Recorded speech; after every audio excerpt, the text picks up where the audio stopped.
Hola, bienvenidos a la tercera clase de la introducción al psicoanálisis, donde estamos abordando las 5 conferencias que Freud dio en la Universidad de Clark, donde él mismo hace una introducción a el tema que estaba en ese momento estudiando, ¿no? El momento en el que él mismo se daba cuenta de que la hipnosis ya no era un método óptimo para realmente alcanzar el objetivo que él estaba buscando. Justamente en el inicio de la tercera conferencia, hace una puntualización que a mí me parece interesante, ya que empieza justamente haciendo una corrección teórica de por qué precisamente la hipnosis no era un método deseable para alcanzar su objetivo. Y es que dentro de toda esta cuestión catárquica, ¿no? de hacer consciente lo inconsciente y de traer estos recuerdos que se encontraban reprimidos, Freud se empieza a dar cuenta de que esos recuerdos traen consigo una desfiguración.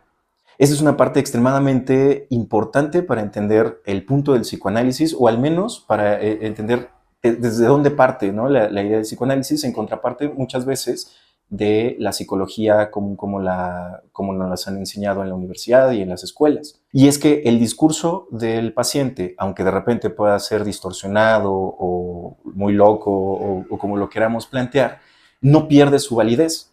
Y justamente es en esta conferencia donde Freud empieza a introducir estos temas dentro de las conferencias que él está dando. Freud empieza hablando de las ocurrencias, catalogándolas no como equivocaciones o solamente desfiguraciones del recuerdo, sino como lo que él nombraría como formaciones sustitutivas.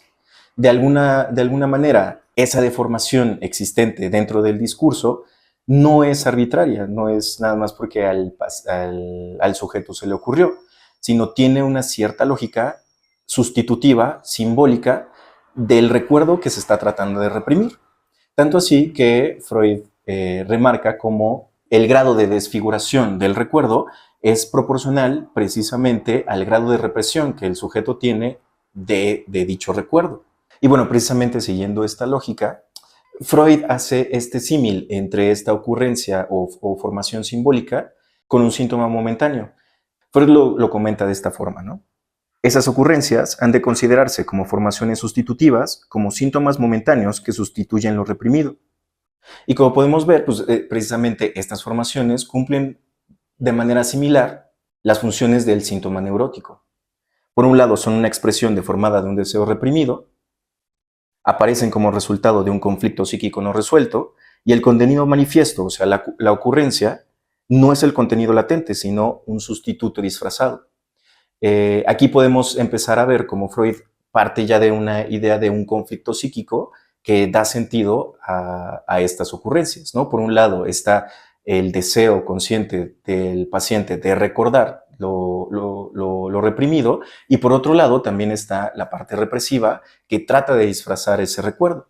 Por lo tanto, ahí ya podemos entender un cierto conflicto interno que da pie a estas ocurrencias. Por lo tanto, podemos entender que esta ocurrencia fallida, si lo queremos ver de esta manera, entonces es una síntesis condensada del deseo y defensa, y su análisis permite penetrar en la lógica profunda del aparato psíquico. Por eso es tan importante esta cierta recopilación que propone Freud de estas ocurrencias, ya que si bien, digamos, el deseo principal o la pulsión profunda no es accesible a través de la conciencia, cierta recopilación de esas ocurrencias nos puede ayudar a acercarnos un poco más al fenómeno psíquico del paciente. Pero bueno, a todo esto entonces podemos pensar ¿qué es un síntoma? En psicoanálisis el síntoma toma un camino diferente que lo que la medicina tradicional podría proponer, ¿no? Por un lado, la medicina tradicional o la psicología tradicional pretende tomar el síntoma simplemente como un cierto fallo, ¿no? A mí me gusta verlo como una máquina, ¿no? Una tuerca que está mal acomodada, se acomoda la tuerca y el mecanismo funciona perfectamente.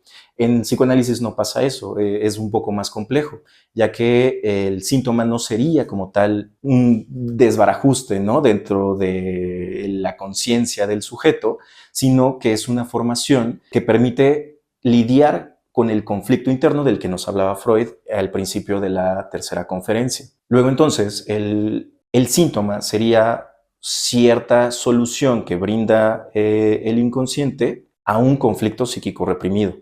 Es decir, donde normalmente un deseo inaceptable para el yo no puede ser integrado a la conciencia, ahí es donde éste retorna disfrazado y se forma dicho síntoma. Y justamente en ese retorno disfrazado de la cosa es donde Freud nos habla dentro de la conferencia de cómo de cierta forma eso también lo ha ido trayendo a investigar o a pensar un poco más en la idea del chiste. Para ejemplificar eso, Freud nos cuenta un chiste que podría parecer muy malo porque, bueno, al final tiene más connotaciones de su época, pero me parece importante comentárselos para poder analizarlo y entender por qué Freud hace cierta similitud entre ese chiste y esa ocurrencia fallida. Para resumir, el chiste es básicamente este, ¿no? Bueno, el chiste que nos cuenta Freud es el siguiente. Él nos platica de dos hombres con pocos escrúpulos que buscan hacerse retratos de sí mismos como para inflar su ego, digamos. Mandan a hacer estos retratos, los buscan mostrar, llaman al crítico de arte más temido de todos. El crítico de arte ve los dos cuadros y pregunta irónicamente, ¿y dónde está el Salvador? Pareciese ser que en el tiempo de la conferencia mucha gente se rió y Freud empieza a preguntarse por qué la gente se ríe.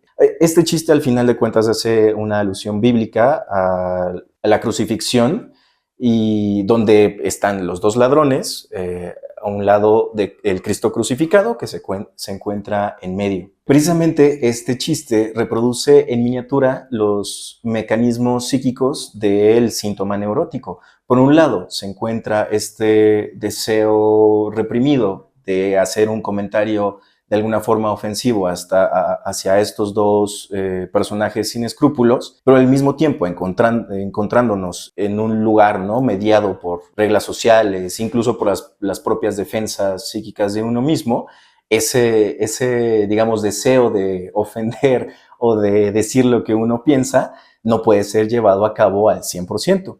Por lo tanto, hay una cierta desfiguración de ese pensamiento o de eso que se quiere decir, lo que se transforma en esta alusión a el pasaje bíblico que les acabo de comentar.